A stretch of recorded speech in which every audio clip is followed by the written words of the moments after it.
I vividly remember a Sean Lennon Yoko Ono session, and I think that was like one of my very first like big sessions that I went in on. I just remember the pressure was high, but just the rush I got after that, like being done with all that, it was like I'm in the right, I'm doing my right thing, I want to keep doing this kind of thing. So like I took kind of a really traditional route, considering like what is going on in the world as far as like recording and production and stuff. This is the truth. Like there's not many studios as before.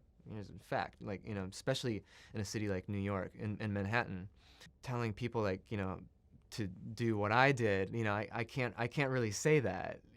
Like to follow how I did it. You are in these high stakes sessions every day, day in, day out.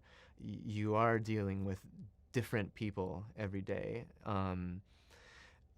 and you get a certain kind of adaptability. The next day you might be on a Broadway thing. You might be doing a Keith Richards rock and roll session the next day.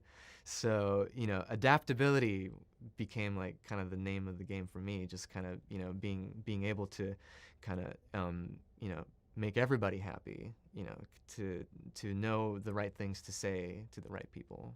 Handfuls of people I would call like people that I call my teachers. I basically stole their technique. I had a great like mentor in an engineer named Dave O'Donnell. He's James Taylor's main engineer now. He's worked on amazing records through his whole career. He's originally a power station engineer, New York cat. So I was an assistant engineer for him on a Keith Richards solo album, so I got to see the whole process from beginning to end for that. That was kind of the first, big album beginning to end, that I got to see the whole process unfold. Yeah, so the best advice I could give to an aspiring sound engineer is that you're always going to be in a people business, interacting with people. So no matter how good you are at what you do, if you're not providing the right atmosphere in the room, you have to remember that you're locked in a room, with minimal amount of people, very private setting, and you're in the most private parts of these artists' lives. You just have to really keep that in mind. Kind of just be aware of what's going to happen next, as in like just knowing what kind of artist is coming in, what kind of setup would he or she want, and what would work in this room. But I always have a microphone in the control room and the live room going in,